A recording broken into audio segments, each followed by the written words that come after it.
with you. I would like to extend a warm welcome to each and every one of you. Your presence here reflects a shared commitment to transparency, communication, and the vital role that the media plays in shaping public perception and understanding of government and the policies and the initiatives run by government. In the ever-evolving landscape of governance and intergovernmental relations, the need for effective communication is more crucial than ever. As we navigate the complexities of our responsibilities, the media serves as a bridge between the government and the citizens we collectively serve. Today's breakfast meeting marks a significant step towards enhancing our collaboration. We recognize the media as a valued partner in our efforts to inform and engage the public on matters of intergovernmental relations.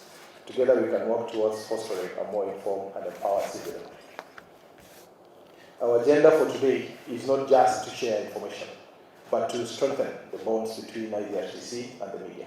We want to build a relationship that goes beyond press releases and headlines. A relationship based on mutual understanding, trust, and the common goal of serving the public interest. IGRTC, Section 11 of the IGRA Act, gives IGRTC the mandate of being the secretariat to the summit and the council with the Council of Governors. Its major function is to coordinate intergovernmental relations and as directed by the summit. Within its mandate, the responsibilities, the committee is expected to liaise and consult and create a cooperative environment for both the national and county governments. The first IGR Relations Workshop was held on December 3rd to 5th, 2018 at the Grand Royal.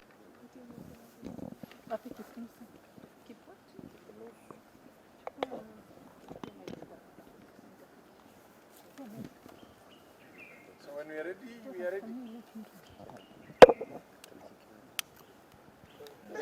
Deprioritize. So I think yes. Yes. The teething issues about offices, about inheritance of workers from former county councils, and where you sit, what are the emerging issues that, as a technical committee, that you are handling as far as devolution is? Speeches you mentioned that governors are worried maybe devolution will be over in 5 years or so. From where you sit, how do you see the future of devolution? Well, as directed by His Excellency the President, we have been working on the unbundling, the final unbundling. The final unbundling. There has been unbundling over the years. There has also been a transfer of functions over the years. This is the final phase of unbundling, delineation, and transfer of functions between the two levels of government. We were given deadlines by His Excellency the President during the December 18 summit to finish it within 2 months, and I can say we have finished the work. And we have actually shared with all stakeholders what is the final result of that.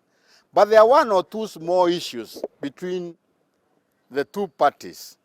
1 or 2, they are very small. I would say out of maybe the 540 or near so functions that we have abandoned, delineated, and so on, we don't have even 10% of them which are an issue.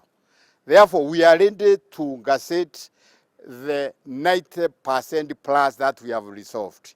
The ones which we have not resolved, the Intergovernmental Relations Technical Committee is going with them to the national and county governments coordinating summit of His Excellency the President and the governors with what IGRTC recommends, and we hope they will come to an agreement.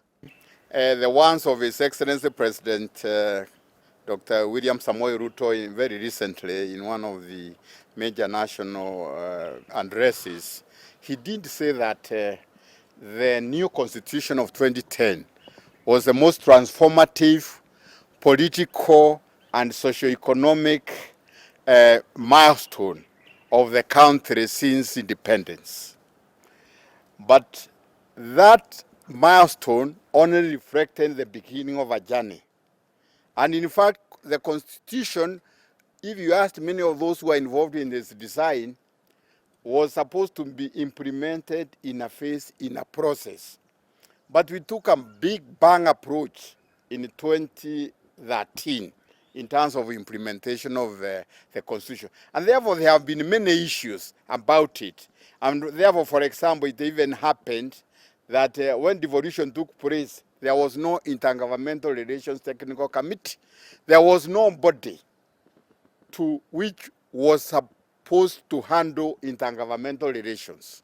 And that's therefore the devolution is started before there was a framework for managing intergovernmental relations. And yet, as I said earlier, intergovernmental relations is the glue by which we realize the Constitution mantra that people have to cooperate, the two levels of government are to consult, to cooperate, and to coordinate. And also, a realization that the two levels of government are distinct but interdependent. Therefore, given the challenges there are in intergovernmental relations, we are the first symposium of intergovernmental relations in 2018, and they came up with some prescriptions which we, as Intergovernmental Relations Technical Committee, we have been working on. But we still realize there are still many challenges in terms of intergovernmental relations, and therefore in terms of devolution. Because as I underlined earlier on, most of the problems we are having, most of the negative messages about devolution have to do with how intergovernmental relations are not yet optimal, how those structures, including IGRTC, are not yet performing optimally.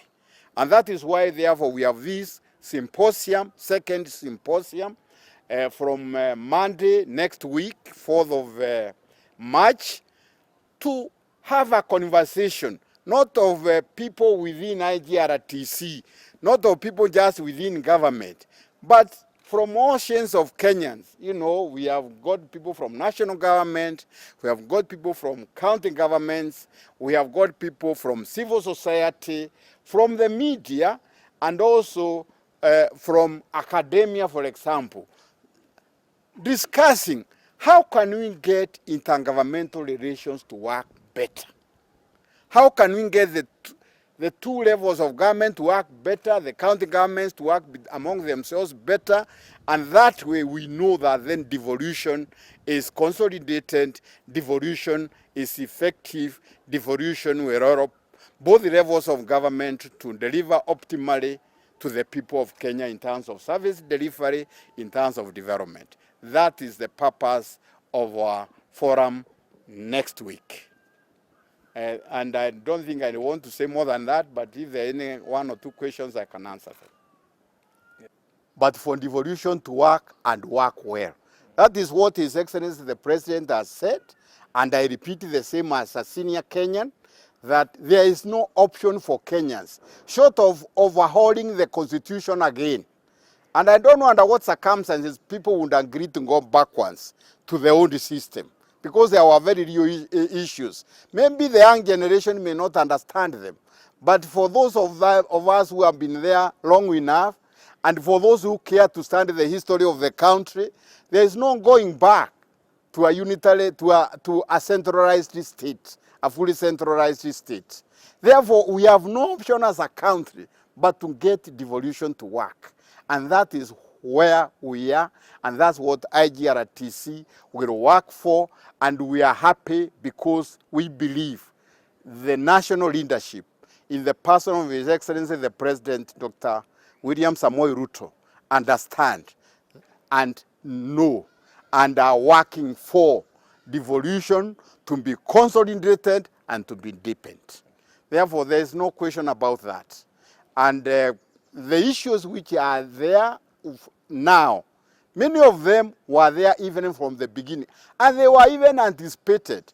There is a whole big document which I think nobody reads now, done in 2012 and published by the World Bank and the government of Australian team supporting Kenya, with Kenyans and foreigners there.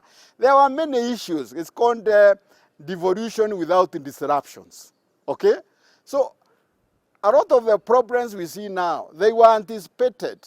And in any case, when two organs relate, organizations relate, or governments for that matter, it is the same as when two people relate. There can even be a complete love affair, but there will be problems in the relationships. Are we together? The love does not remove the fact that there is a family and that family is built on love does not remove problems of relationships. So the problems of relationships are with us here for a long time. How we handle them is the most important challenge that we have to face permanently, perpetually, but we need to respond to them systematically, strategically, in the interest of the nation.